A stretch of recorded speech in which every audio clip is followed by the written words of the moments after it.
stand and let's say, we are the light in this world.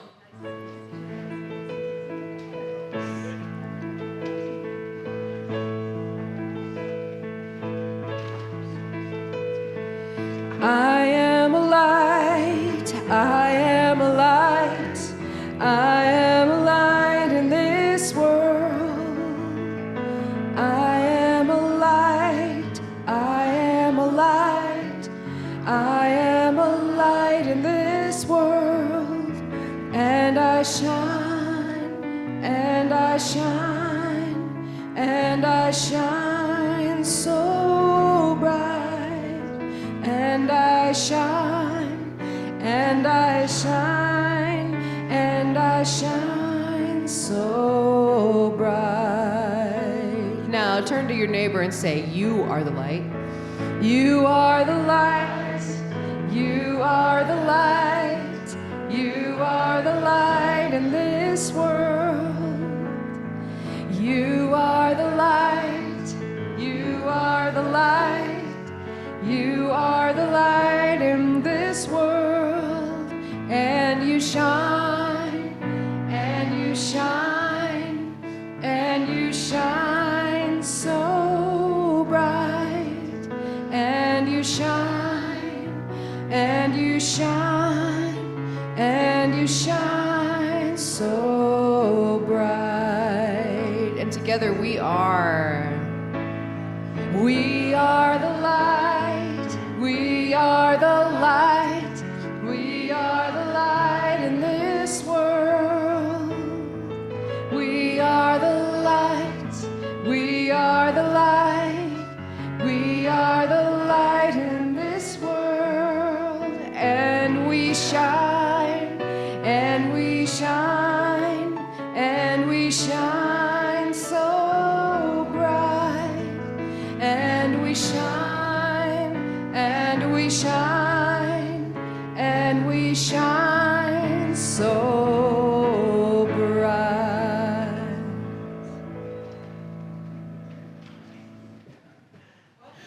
Good morning. Good morning. My name is Marianne, and I am your trustee on duty. On behalf of Reverend Donna Maurer and the Board of Trustees, I am privileged to welcome you to the Sonoran Desert Center for Spiritual Living. Whoever you are and wherever you are on your spiritual path, you are truly welcome here. Here you will be validated and supported and encouraged to be all that you were meant to be in the first place.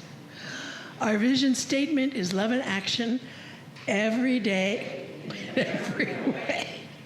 We express this love by learning and living the principles of the science of mind. On the back of your programs, you will find our Declaration of Principles. Please join me, don't get ahead of me now, in reading them. There's an infinite intelligence operating throughout the universe. I believe this intelligent power is only good. I believe this intelligence expresses as me.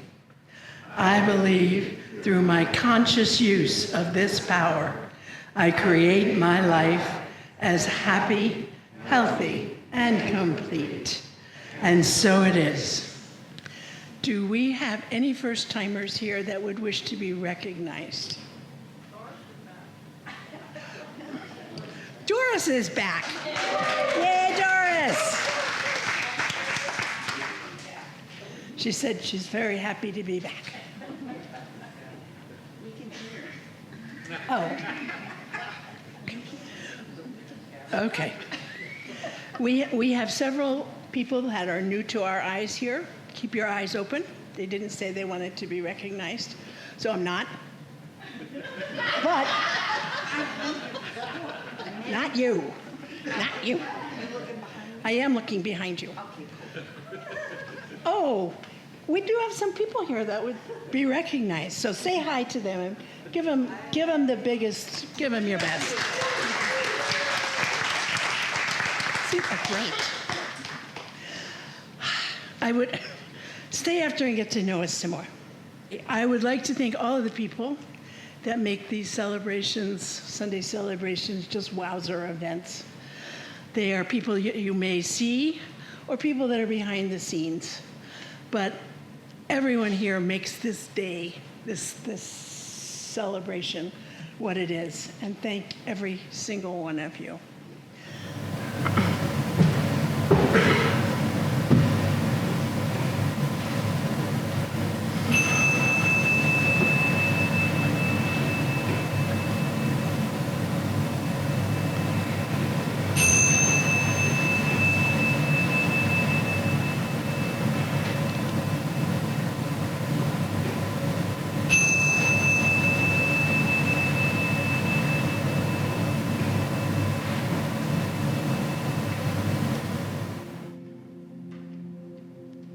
The God in me beholds the God in you. It is all for our greatest and highest good. The God in me beholds the God in you. And you and I are one. Namaste.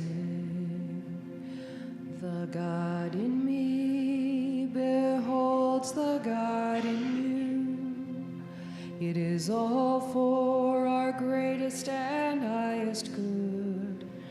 The God in me beholds the God in you.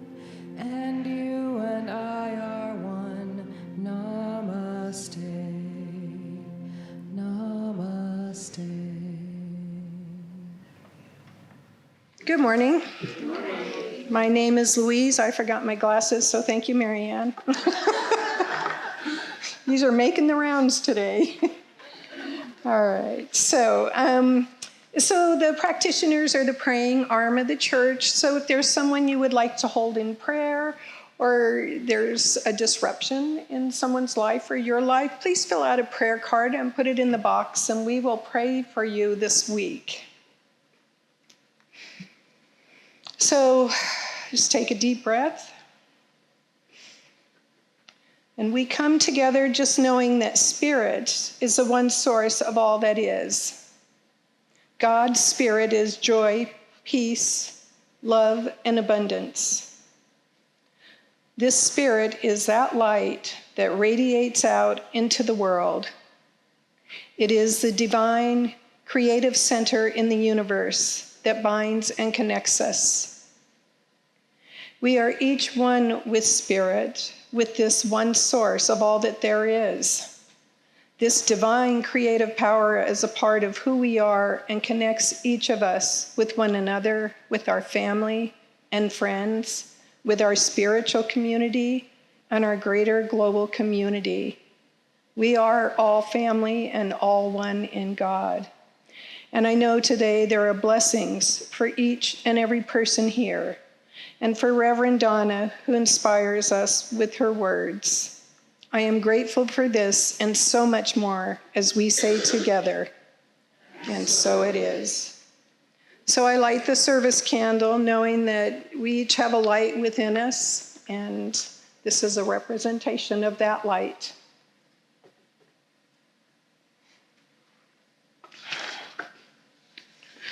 So today, my talk is one that I gave in 2020, and it is, it's about voting. And it's about, the name of it is Voting is a Practice of Love. Our times are aggressive and confounding, making many uncertain of what to think and wary of getting involved in the election. Voting opens our heart to our essential belonging, acknowledging our relatedness and interconnection. Voting is the opportunity to act autonomously and to lift up our values, uniquely emboldened by our spiritual fortitude. To vote is to accept the proposition that we each matter and can make a difference. Life is messy, and our choices may often need to be imperfect. But in times like these, perfect can truly be the enemy of the good. To vote is to rise to the occasion of any opportunity to say yes and to take a stand for the shared heart of the world. To vote is to love. To vote is to respect ourselves and our own lives enough to show up and take a stand for what matters deeply to us. To vote is to love. To vote is to show reverence and gratitude for all of the people throughout history who were unable to vote and who risked their lives for the opportunity that is now available to each and every one of us. In voting, we bow down to the sacrifices made in the name of our privilege. Vote for the love of your ancestors and your heroes. To vote is to love. To vote is to represent the needs of the future, the children who will inherit our world and whose lives will be shaped by every choice we do and do not make.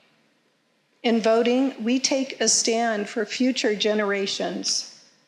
Vote for the love of our world's children. To vote is to love. To vote is to advance the values to which we are each most devoted and for which we are most sincerely grateful. In voting, we express our passions and the deepest concerns of our hearts. Vote for the love of what you love.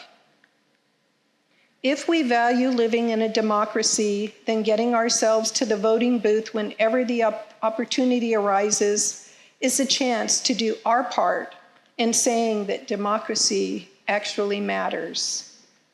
Showing up for our beliefs matters. Taking a stand matters. No matter how broken our system may seem, voting is a better way to address the need for change than not voting. So let's show up with fierce hearts and with profound regard for ourselves and for each other. Let's raise our individual and collective voices in a hopeful, loving chorus that drowns out efforts to silence or erase any of us. Let the world feel the power of one, the power of many, and the power of each of you. Namaste.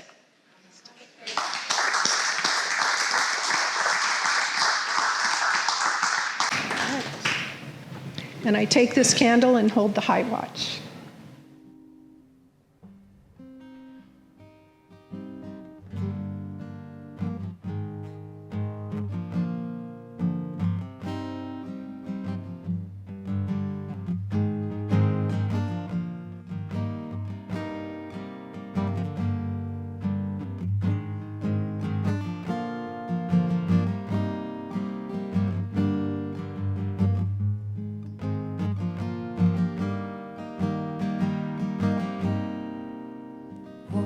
Shanti Om, Shanti Om, Shanti Shanti Om, Om Shanti Om, Shanti Om, Shanti Shanti Om, Om Shanti Om, Shanti Om, Shanti Shanti Om, Om Shanti Om, Shanti Om, Shanti Shanti Om.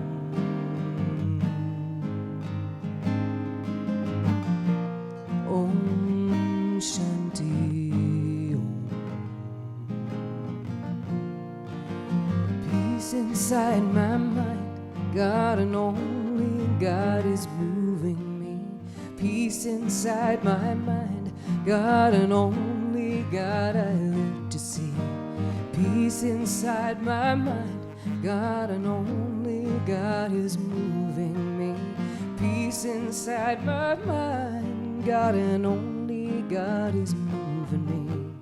Om Shanti Om, Shanti Om, Shanti Shanti Om, Om Shanti Om, Shanti Om, Shanti Shanti Om, Shanti Om, Shanti Om, Shanti Shanti Om, Om Shanti Om, Shanti Om, Shanti Shanti Om.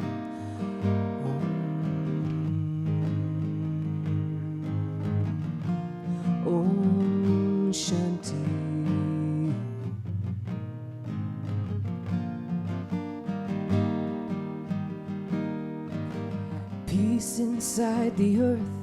God and only God is moving me. Peace inside the earth. God and only God I live to see. Peace inside the earth. God and only God is moving me. Peace inside the earth. God and only God I live to see. Om Shanti, Om Shanti, Om Shanti, Shanti, Om. Om Shanti, Om Shanti, Om Shanti, Shanti, Om. Om Shanti, Om Shanti, Om Shanti, Shanti, Om. Om Shanti, Om Shanti, Om Shanti, Shanti, Om.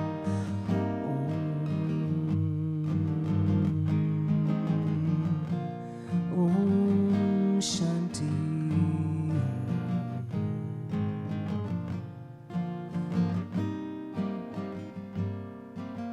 Peace inside my heart. God and only God is moving me. Peace inside my heart. God and only God I live to see. Peace inside my heart. God and only God is moving me. Peace inside my heart. God and only God I live to see. Om Shanti, Om Shanti, Om Shanti, Shanti, Om. Om Shanti, Om Shanti, Om Shanti, Shanti. Om Shanti, Om Shanti, Om Shanti, Shanti, Om. Om Shanti, Om Shanti, Om Shanti, Shanti, Om.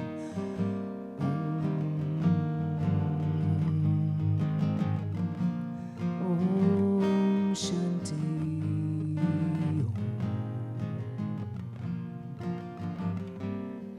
Let there be peace in my mind. Let there be peace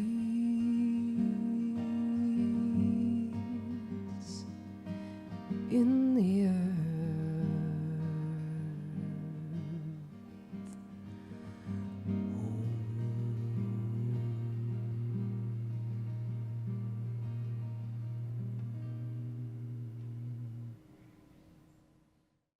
Well, good morning. And our theme this month is empowered choices. And we're looking at ways that can help us make decisions that provide love and joy rather than choices that give us negative consequences and experiences. So in our first week, we looked at ways that we can expand the gap between stimulus and response. And that gives us time to make a choice rather than a knee-jerk reaction. You know, when I was a little girl, my mother said to count to 10. And that's just enough to maybe, okay, I'm not going to really scream. I'm going to say something nice. You know, just that little time between stimulus and response. And then last week, we looked at how quickly we form first impressions. And that if they tend to be negative, we can choose to replace them with positive, happy stories. Because all impressions, first impressions, are made like a tenth of a second, one psychologist says, which means that it can't be about the other person. We don't know anything about the other person, which means it has to be something in us that's calling forth that reaction. So what is that, and can we change that, and can we make it so that our minds are peopled with happy, wonderful people instead of these negative impressions of, you know, he must be a drug dealer, he really looks surly. No, he's not. You know, no, he's not. That's your impression. That's not real. So let's make up something happy so our minds are peopled with happy people. And our topic today is shifting perspectives. It's kind of along the same lines. One of the definitions of the word perspective is a particular way of regarding something. So basically, it's our point of view regarding any situation. We all see through our own lens. In fact, the root perspective comes from Latin percipere, which means to see through. And that lens through which we look at the world and define it for ourselves is specific to the experiences that we have incorporated into our life. How we've learned to look at the world has come from many teachers, and everything we have learned from them has become a part of our subconscious makeup. So the lens through which we perceive the world is multifaceted, and it's singular. It's singular to you and to me. Marcel Proust wrote, "The real voyage of discovery consists not in seeing new sights, but in looking with new eyes." So as students on a spiritual journey, you and I need to see our world and ourselves with fresh eyes, because the perspectives we live by determine the life that we live. What we often don't realize is that our perspective is never the absolute truth about something. We place our focus on what interests us, so we miss other parts of the experience. There's been a lot of studies about eyewitnesses which show that people watching the very same event will see something different. And because it's our minds that puts the pieces together in a way that makes sense to it according to our lived experiences.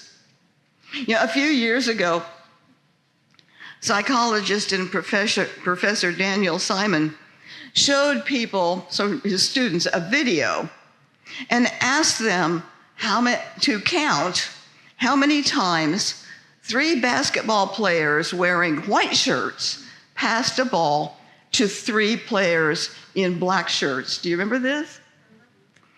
After about 30 seconds, focusing on these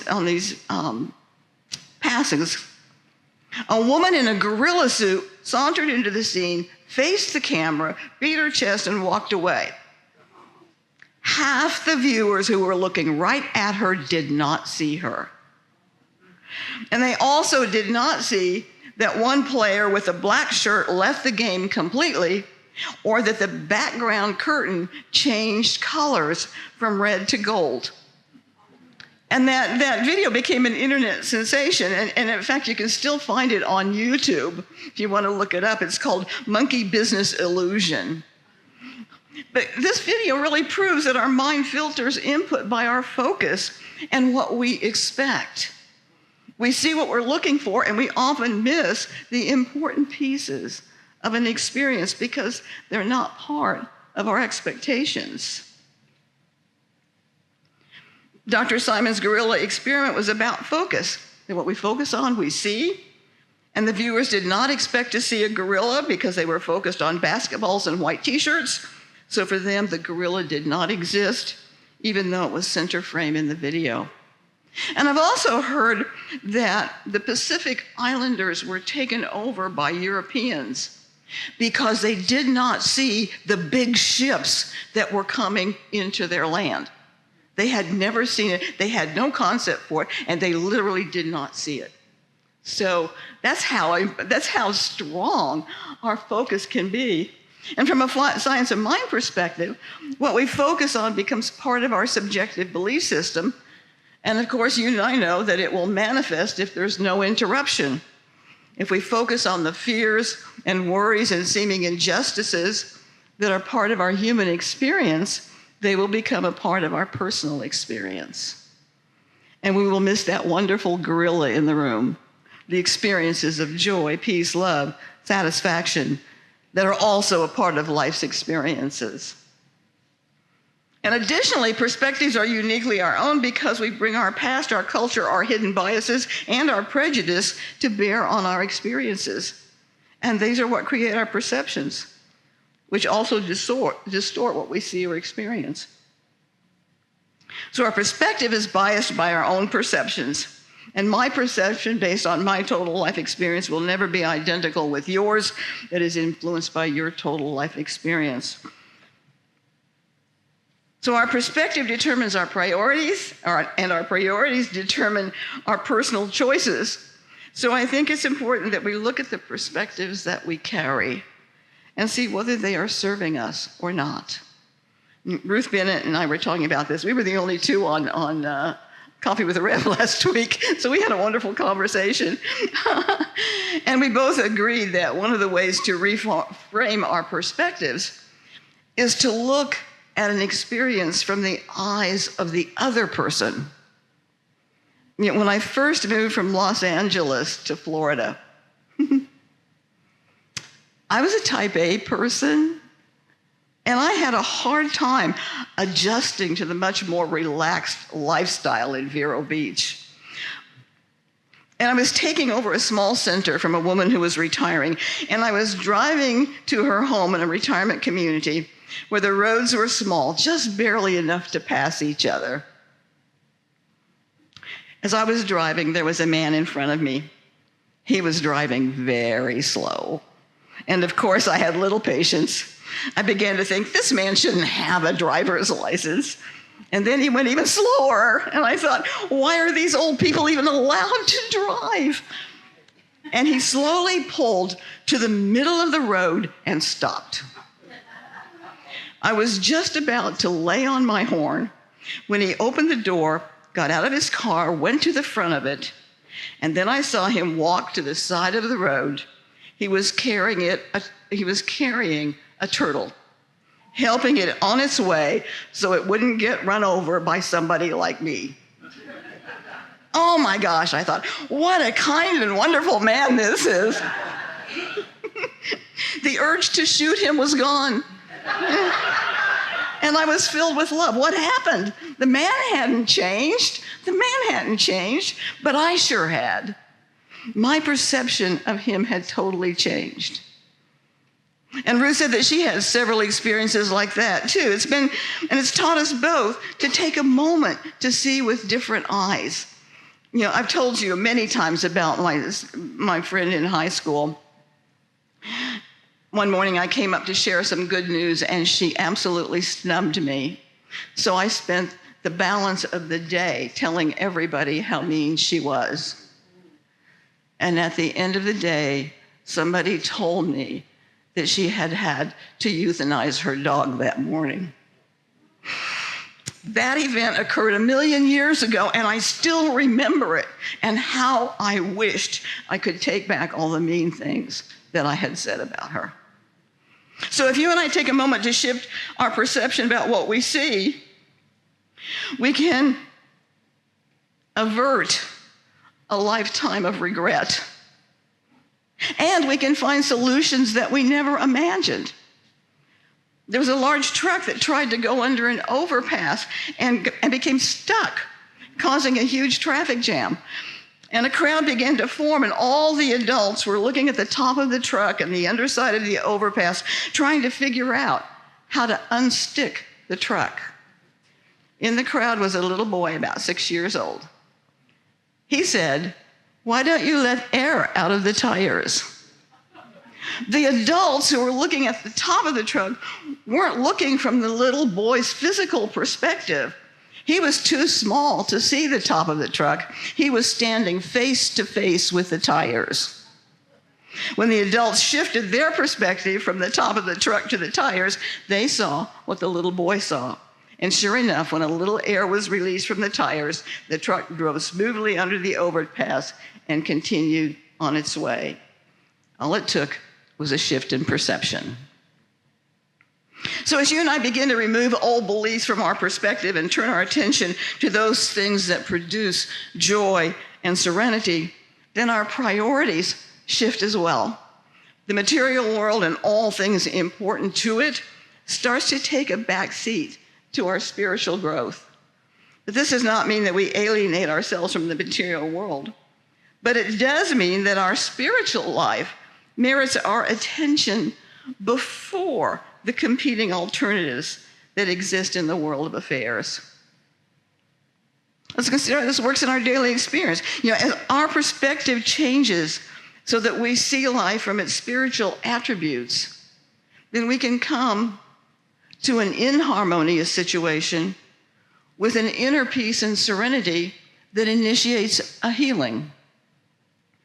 We can bring love into a situation of hatefulness and be the change agent for that experience. We can bring gratitude to an experience, seeing the blessing in an otherwise negative situation, dissipating those feelings of anger, fear, or resentment. And by seeing this as an abundant universe, we overcome the limited belief in lack and limitation that is part of the material world belief in duality. In fact, by seeing from the perspective of any one of our spiritual attributes, love, peace, beauty, truth, harmony, joy, abundance, we bring unity, wholeness, and connection to a world that appears to be broken. As spiritual pilgrims seeking a better way of living for ourselves and for the world, we need to take time to look at the perspectives, the point of view, the perceptions that we are holding, and then ask ourselves, is this the truth? Is this something that I want in my life? Is this an old perspective that needs to be examined? We might ask ourselves, does my perspective on this issue or experience show that I trust in the spiritual intelligence of the universe? If we trust that spirit within us knows what to do, when to do it, and how to do it, and we are willing to follow that guidance, then our perspective will put that guidance into motion in our lives. We might consider the attributes of spirit that we speak of every week and ask ourselves if our perspective, our view of life includes those attributes. Am I coming with love? Am I coming with truth, with beauty, with joy, with harmony? Am I coming with abundance? Because if you and I are to live that abundant life that Jesus and every other mystic speaks of, then those attributes need to become our priorities. As we begin to remove all beliefs from our perspective and turn our attention to those things that produce joy and serenity, then our priorities shift as well. The material world and all things important to it starts to take a back seat to our spiritual growth. And this doesn't mean that we alienate ourselves from the material world, but it does mean that our spiritual life merits our attention before the competing alternatives that exist in the world of affairs.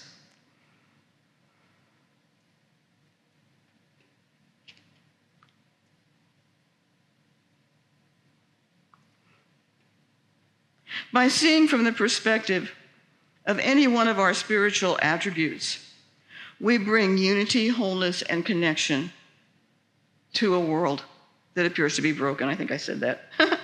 And the choices we make and the actions we take are empowered by the divine wisdom that guides us. And I believe that this is what we came here to learn. I believe this is what life is all about, really. I believe that when our attention is deliberately focused on those things that the apostle called true, honest, just, pure, lovely, and of good report, then as Gandhi envisioned, we not only become the change we want to see in the world, but we become the catalyst for it. Thank you. Namaste.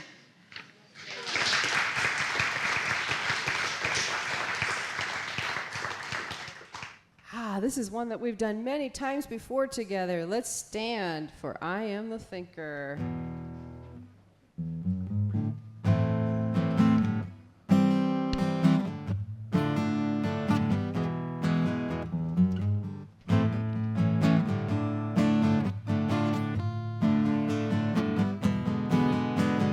I am a thinker who thinks the thought that changes things that shape my life. I am the thinker who thinks the thought I have the power to change my life.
It's time for our offering. And it's time to put that law of circulation in process. So I ask you to join me in our offering affirmation on the left-hand side of our bulletin. My gift goes forth to heal, prosper, and bless all that it touches. It is evidence of my conviction that God is the source and substance of my supply. I share generously of my good, knowing that it returns to me multiplied abundantly, and so it is.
I am so blessed. I am so blessed. I am so grateful for all that I have. I am so blessed. I am so blessed. I am so grateful. Thank you, sweetie. I am so blessed. And aren't we blessed? Aren't we blessed? You would have thought this little hole in Amado would be so filled with love, you know. It just, I love coming here on Sundays, you know. Yeah, good. Yeah, I remember a story about a husband and wife, and the wife was trying to get her husband to come to church with him. He said, I just don't want to go. And she says, you have to, you're the minister, you know.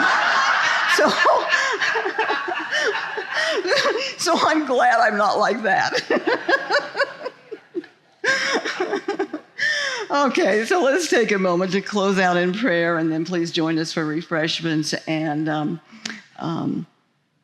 a chance to meet Maria and Bruce, our new people from Rio Rico. We want to welcome them, even though they didn't want to be acknowledged. So,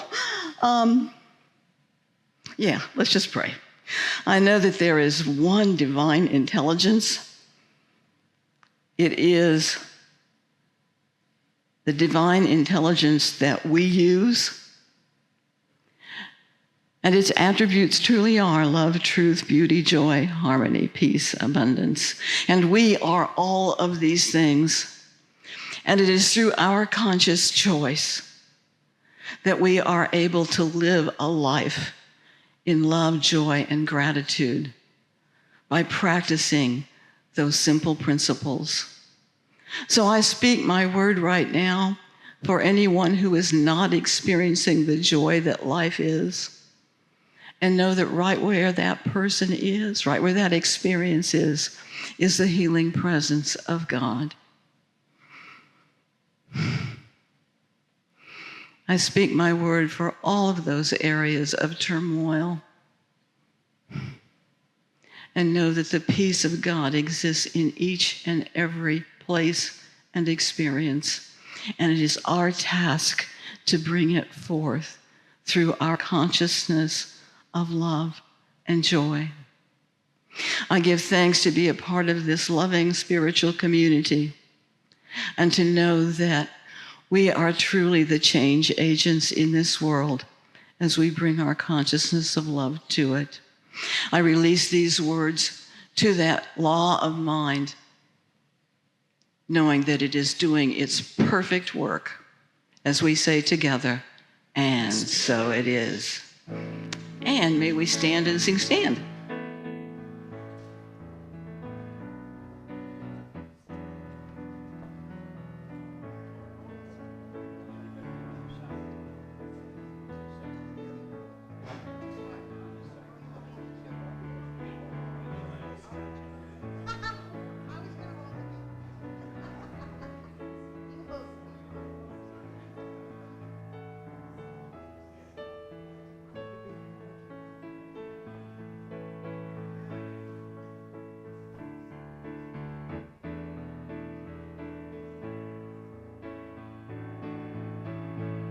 So let there be peace. I am a stand for peace. Let there be love. I am a stand for love. Let there be joy. I am a stand for joy. We are living a new